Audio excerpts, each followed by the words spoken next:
AP assembly సమావేశాల్లో అనూహ్య పరిణామం చోటు చేసుకుంది.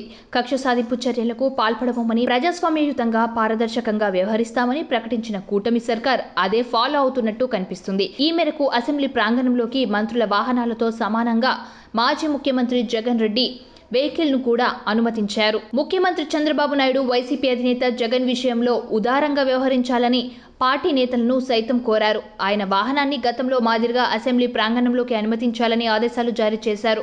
మాజీ ముఖ్యమంత్రి కావడంతో ఆయనకు ఇవ్వాల్సిన ప్రాధాన్యత ఇవ్వాలని చంద్రబాబు ఆదేశించడం విశేషం. జగన్ కు ప్రతిపక్ష హోదా ఇవ్వకపోయినా ఆయనకు ఇచ్చే గౌరవం ఇవ్వాలని చంద్రబాబు నేతలకు ఆదేశమిచ్చారు. కేవలం 11 స్థానాలు మాత్రమే రావడంతో జగన్ సాధారణ సభ్యుడిగా ప్రమాణ స్వీకారం చేస్తారని భావించారు. ప్రతిపక్ష హోదా కూడా లేకపోవడంతో ఆయనను ఇంగ్లీష్ అక్షరాల క్రమంలో ప్రమాణ స్వీకారం చేయిస్తారని భావించారు.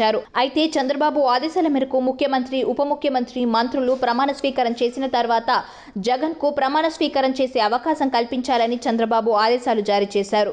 జగన్ ను సాధారణ ఎమ్మెల్యేగా చూడవద్దని చంద్రబాబు నుంచి ఆదేశాలు రావడంతో ఆయన వాహనం నేరుగా అసెంబ్లీ హాలు వద్దకు పోలీసులు అనుమతించారు. ప్రస్తుతం జగన్ రెడ్డి ఓ సాధారణ ఎమ్మెల్యే మాత్రమే. ఇటీవలి ఎన్నికల్లో వైసీపీ ప్రతిపక్ష హోదా కూడా దక్కలేదు. దీంతో ప్రోటోకాల్ ప్రకారం జగన్ రెడ్డి వెహికల్ ను సాధారణ ఎమ్మెల్యేలతో కలిపి సభా ప్రాంగణంలోకి అనుమతిస్తారు. కానీ మాజీ ముఖ్యమంత్రిగా ఆయనకు గౌరవం ఇస్తూ అనుమతించినట్లు శాసనసభ వ్యవహారాల శాఖ మంత్రి పయ్యావుల తెలిపారు. దీంతో వైసీపీ సర్కార్ వ్యవహరించినట్టుగా కక్ష సాధింపులు ఉండవని ప్రకటించినట్లే.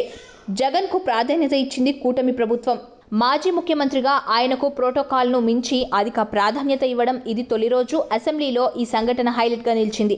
అయితే అసెంబ్లీకి వచ్చిన జగన్ రెడ్డి కాస్త డల్గా కనిపించారు. అసెంబ్లీ సెక్రటరీ ఆహ్వానం మేరకు ప్రమాణ స్వీకారం చేసేందుకు వెళ్తుండగా సభ్యులకు నమస్కరించుకుంటూ వెళ్లిన జగన్ లో అధికారం కోల్పోయిన బాధ కనిపించింది. ప్రమాణ స్వీకారం ముగిసిన తర్వాత ప్రొటెం స్పీకర్ గా వ్యవహరించిన గోరెంట్ల బుచ్చయ్య చౌదరి వద్దకు వెళ్లి నమస్కరించి మాట్లాడిన జగన్ సభలో కూడా కూర్చోకుండా వెళ్లిపోయారు. కేవలం 11 మంది సభ్యులను వెంట వేసుకొని సభకు వెళ్లి అధికార పక్షాన్ని నిలదీయడం అంత ఈజీ కాదు.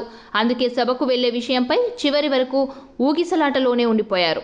చివరకు ఆయన అసెంబ్లీకి వచ్చారు. ఎన్డీఏ కూటమి అధికార దర్పం చూపించకుండా జగన్ కు సముచిత గౌరవం ఇచ్చింది.